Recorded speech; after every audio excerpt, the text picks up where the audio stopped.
Radio Quito, la voz en vivo de la capital. Noticias todo el tiempo, somos la conexión entre tus recuerdos y lo nuevo de la vida.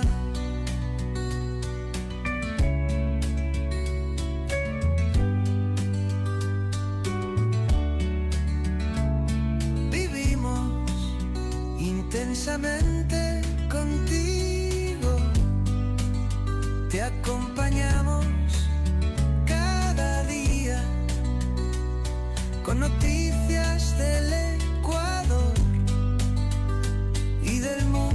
Radio Quito, la voz en vivo de la capital.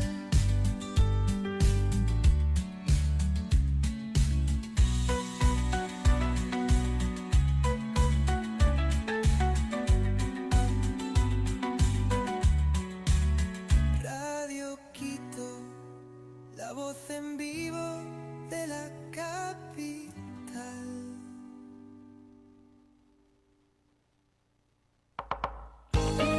Pase la mañana con Familia, la revista radial en Radio Quito.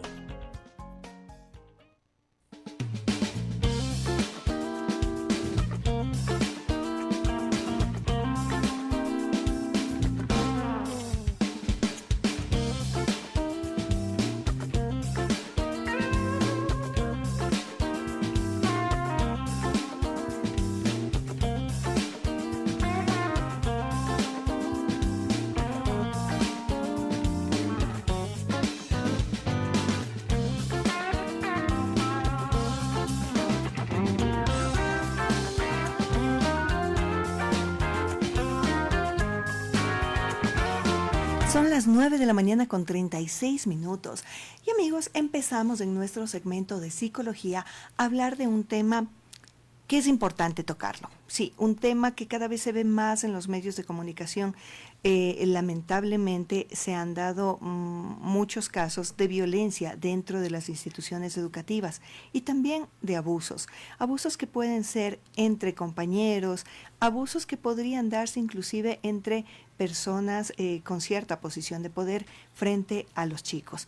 Pero es importante que se hable de estos temas, sobre todo para poder conocer qué es lo que psicológicamente podría causar esto también en un chico, en un niño, en nuestros niños. Así que para ello, el día de hoy hemos convocado a una experta en temas de psicología infantil y neuropsicología. Se trata de la doctora Daniela Barzallo. Bienvenida, doctora, ¿cómo está? Qué gusto. Hola, Cari, muchísimas gracias por esta bonita invitación. Estoy muy contenta de estar aquí el día de hoy.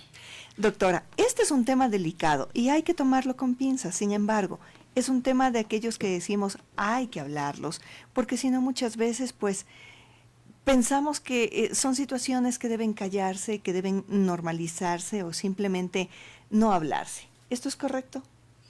Así es, concuerdo muchísimo con lo que usted dice. Es algo que la sociedad calla. Y el día de hoy pienso que nosotros debemos alzar la voz sobre lo que está pasando. Incluso si nosotros podemos informar sobre cómo se da esta situación, podemos trabajar en la prevención y podemos cuidar a que más niños se pare más que nada el abuso. Uh-huh. Bueno, doctora, cuando tenemos un niño que ha sufrido abuso o de ciertas formas de violencia en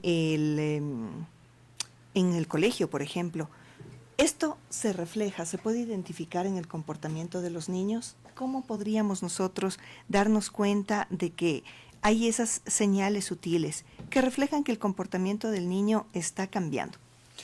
Claro que sí. Empiezan a haber problemas, por ejemplo, en el control de esfínteres. Puede pasar esto tanto en la casa como en el colegio. ¿A qué me refiero con esto?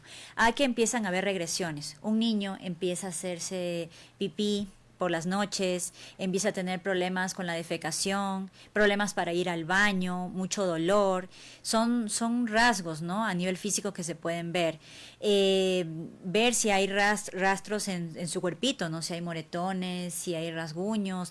También podemos verlo de esa manera a nivel físico. Ahora, a nivel comportamental, porque si a un niño se le hace difícil decir que se ha sacado una mala nota. Imagínese, Cari, lo que va a ser para él contar el abuso, cuando hay sobre todo el tema de las amenazas. Es un niño que está asustado, está temeroso, puede tener pesadillas, mucha ansiedad, empieza a bajar en el colegio a nivel académico, las notas empiezan a bajar, síntomas de depresión, ansiedad, el niño está retraído, se empiezan a aislar, todas esas cosas podemos empezar a ver que hay un cambio en el niño.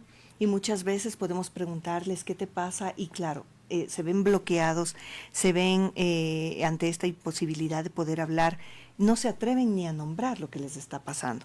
Ahora, muchas veces dicen, ¿no? Que lo que está haciendo simplemente, lo que está pasando podría ser un juego de picardías, un juego pesado entre compañeros, pero ¿en qué momento esto ya se transforma formalmente en una huella traumática? ¿Cuándo pueden estos juegos pesados llegar a internarse tanto en el niño que ya pueden generar un conflicto? Sí, es una buena pregunta, porque lo que hace el agresor, ¿sí?, es decirle a la víctima que aparentemente son juegos lo que está ocurriendo con él. Entonces, el niño, ¿verdad?, si es que es niño o niña, no sabe qué es lo que está pasando. Se trata de un juego. Entonces, no sabe hasta qué punto le va a ocasionar un daño. Entonces, es un tema de que cuando hablamos de abuso nos referimos a tocamientos también, ¿no? Entonces, eso va más allá de lo que puede ser un juego en donde no esté en riesgo el infante. Es decir, estamos hablando de un tipo de abuso que ya se traslada hasta lo físico, ya no es como el bullying nomás, que empiezan de ciertas formas de acoso, de los apodos, de hacerle sentir mal. Cuando ya hay esta clase de abuso, de tocar inclusive las partes íntimas de los niños, a eso nos referimos. ¿Y por qué en el entorno escolar suele ser también el escenario perfecto para que el abuso sobre todo pase desapercibido, bajo la etiqueta de una supuesta falta de disciplina, ¿no? Esa es una pregunta que causa mucha controversia, y yo diría que la escuela no es que es el escenario perfecto, sino que es un punto en que, como ya han ocurrido más situaciones, las personas empiezan a darse cuenta que algo al parecer está ocurriendo. A veces en casa también sucede, el agresor puede ser muy cercano a la familia, puede ser familiar o puede ser un amigo muy cercano.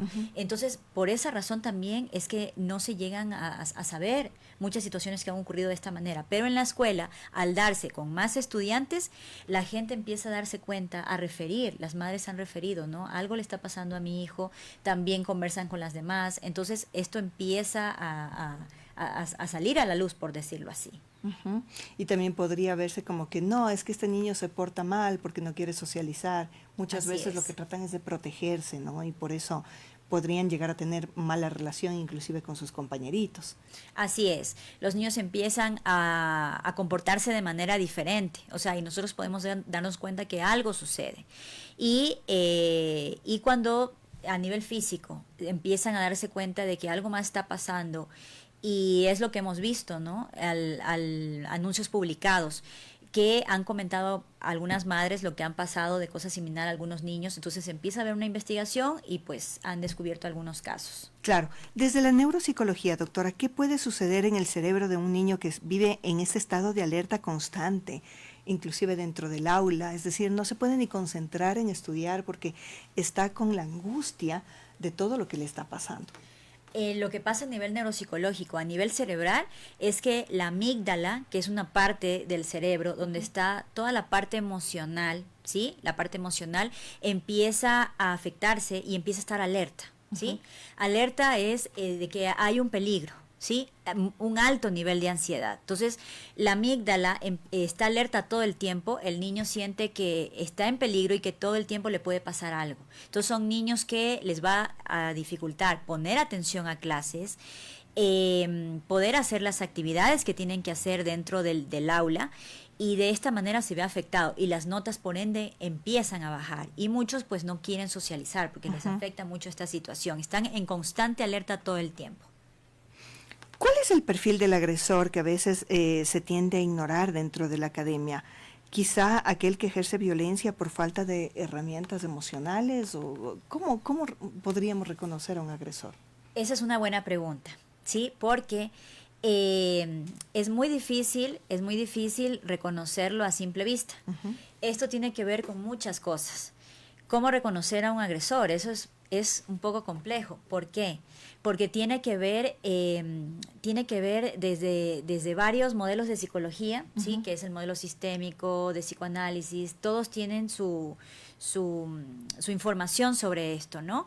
Y tiene que ver mucho con la historia de la persona, uh-huh. Porque no es que hay un perfil exacto del agresor, pero hay situaciones que nosotros podemos encontrar, como por ejemplo antecedentes que ha tenido la persona de también haber sufrido un abuso, uh-huh. ¿sí?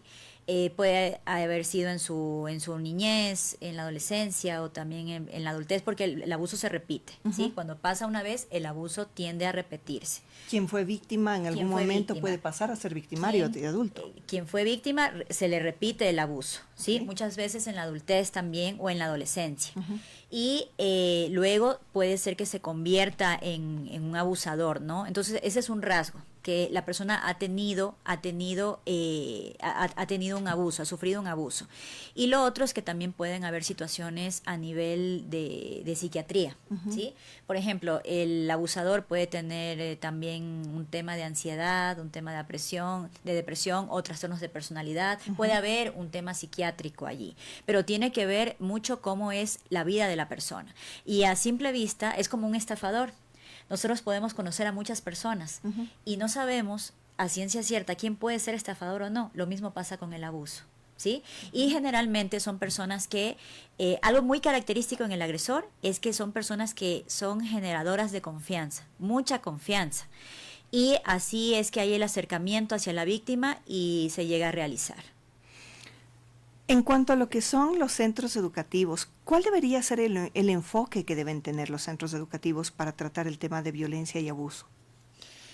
A nivel general, yo diría que todos los centros educativos uh-huh. deberían trabajar en los protocolos, o sea, cada uno tiene sus protocolos, ¿no? Sobre todo en el tema de prevención. Uh-huh. En el de prevención, para poder estar alerta a esta situación, porque las cosas pueden llegar a suceder. Yo siempre digo que hay que prever las cosas, uh-huh. en sí, en general, con todo, y más si hablamos de tema de abuso. Entonces podemos prever esta situación. ¿Cómo manejarlo? Con los protocolos de prevención que toda institución debería tener, más que nada para poder tener el cuidado de los niños, de los adolescentes que deben estar en seguridad con nosotros. ¿Qué debería tener este protocolo? Bueno, esto es algo que ya debe, se trabaja con la directiva, ¿no? Uh-huh. Se trabaja con la directiva de cada institución. Entonces, eso ya se rigen, por ejemplo, con los ministerios. Entonces, eso ya sería, pues, con lo que lleva dentro de los protocolos uh-huh. que ya están establecidos. Entonces, más que nada trabajar en la prevención, ¿no? Uh-huh. De que no haya tocamientos, que debe haber respeto, que no debe haber, de manera general, ¿no? Uh-huh. Porque los protocolos ya están establecidos y... Pero se debe remarcar sin duda la información, sobre todo a los chicos. Es que, exactamente, sí. Para que aprendan qué debería considerarse fuera de lo que es normal. Exactamente, como un punto, ¿no? Porque como le digo, cada institución tiene su protocolo, se rigen a, por ejemplo, ministerios y ya están cosas establecidas, ¿no? Uh-huh. Una de ellas se puede trabajar en el tema de que hay que respetar al otro, donde no haya el tocamiento hacia las partes íntimas, ¿sí? Más que nada para trabajar en la prevención y enseñar que hay cosas pues que no debemos hacer. Uh-huh. Cuando como padres descubrimos que este caso se ha dado con nuestros hijos, ¿cómo deberíamos reaccionar como padres y como familia? Esto es muy difícil para el padre de familia, Cari, y es entendible, es válido y es totalmente entendible, porque nosotros en este momento vamos a decir qué es lo que hay que hacer, pero como mamá, como papá, que vengan y nos digan esa situación. Claro, es muy fuerte. Así es, somos personas, uh-huh. somos humanos y vamos a reaccionar. Pero lo que hay que hacer, lo que ustedes tienen que saber es que si el niño está presente, hay que trabajar en nuestro autocontrol, porque todo lo vamos a hacer por el niño o la niña. Entonces, ¿qué es lo que debemos hacer en ese momento? Por más coraje, por más frustración que me dé, por más dolor que me dé, porque eso es lo que va a pasarte, en ese momento, sobre todo si el niño está presente, tú tienes que convertirte en una figura de protección, porque el niño está muy asustado, está muy atemorizado, el niño ha sido amenazado, entonces no sabe qué es lo que ocurrió con él, por qué razón le hicieron esto a él. Entonces, tú tienes que convertirte en una figura de protección. Nos agachamos al nivel de los ojitos y nosotros vamos a validar lo que le ha sucedido, ¿sí? Que en muchos casos sucede todo lo contrario. No les creen, dicen, pero ¿para qué hablaste? Cállate, no digas esas cosas. Todo lo contrario, vamos a validar lo que le ha sucedido. Hijito, como sea que tú le digas, hijo, estoy aquí, mamá está aquí, papá está aquí, yo te voy a cuidar, yo te voy a proteger. Esto que te ha pasado no va a volver a suceder. Yo te voy a cuidar, todo va a estar bien. Entonces le damos esta protección al niño porque el niño necesita sentir esa protección del adulto, que es validado, que están escuchando lo que él ha manifestado y que va a ser protegido. Eso es lo que hay que hacer, Cari. Claro, si no les creemos a los niños, que en realidad no tienen por qué mentir en esa clase de cosas, también los niños van a profundizar más las heridas, ¿cierto? Así es. Van a sentir que no hay quien les apoye, que quizá incluso podrían llegar a pensar que fueron ellos que provocaron estas situaciones. Así es. Se ven con mucha frecuencia esto, lamentablemente. Y Sí. esto es una forma de revictimizar, además, a la víctima. Ahora, en cuanto a lo que decíamos de los colegios, los protocolos, ¿qué será que falla quizá en la detección temprana? Eso, más que nada, yo diría, ¿sí? Yo diría que el día de hoy, ¿qué es lo que podemos hacer? ¿Sí? ¿Qué es lo que podemos hacer? Hay que enfatizar el tema de los protocolos de prevención, que es lo que deberíamos hacer en este momento. Debería haber mayor capacitación, hablar más sobre el tema, porque es un tema que se sigue callando, se sigue dejando a un lado. Debería haber más capacitación en la docencia sobre estos temas, trabajar, reforzar mucho en lo que sí hay que hacer, lo que no hay que hacer, y también con los estudiantes. Porque cuando uno informa sobre el tema, los niños incluso empiezan a saber que si un adulto viene y les toca las partes íntimas o hacen otro tipo de cosas, el niño ya va a saber que está en peligro y lo que tiene que hacer es avisarle a un adulto. Entonces yo creo que deberíamos enfocarnos en que podemos actuar para trabajar en el tema de la prevención, capacitar más y estar en una constante alerta, capacitación, para que si estos casos ya han ocurrido lamentablemente, no se repita más. Apoyarnos entre compañeros y ver si algo está pasando, se puede avisar a tiempo y Con no una se dé. política de tolerancia cero. El tema de la tolerancia cero, sí. Esto más que nada ayuda a que ciertas situaciones no ocurran más, ¿sí? No ocurran más. Entonces, sí, podríamos hacerlo de esa manera.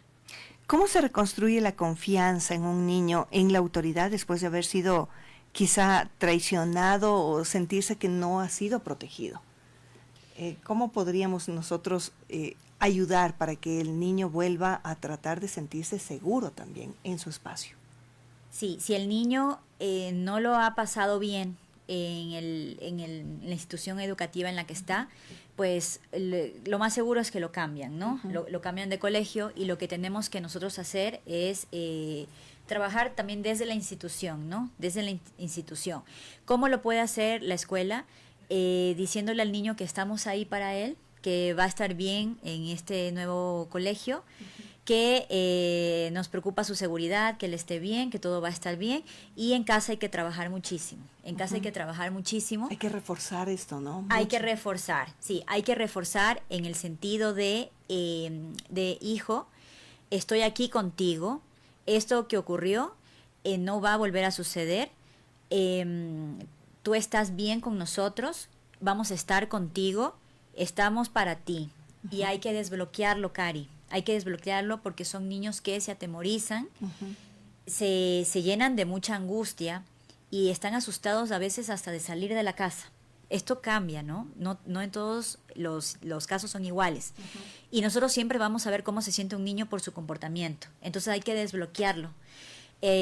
sacarlo de la casa, hacer actividades que le gusten al niño, que el niño vuelva a su niñez, ¿no? Hay que hacerlo volver a eso, con cosas que le gusten, que ese adulto esté ahí, dándole la parte afectiva, dándole presencia y diciéndole que todo está bien, que algo sucedió, pero que se ha dado de esta manera, pero que no va a volver a suceder, que los van a proteger.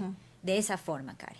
Yo sé que cada caso es diferente y que cada tratamiento a cada chico pues no es necesariamente igual, pero después de sufrir una situación como estas, ¿es posible recuperar, sanar ese corazón?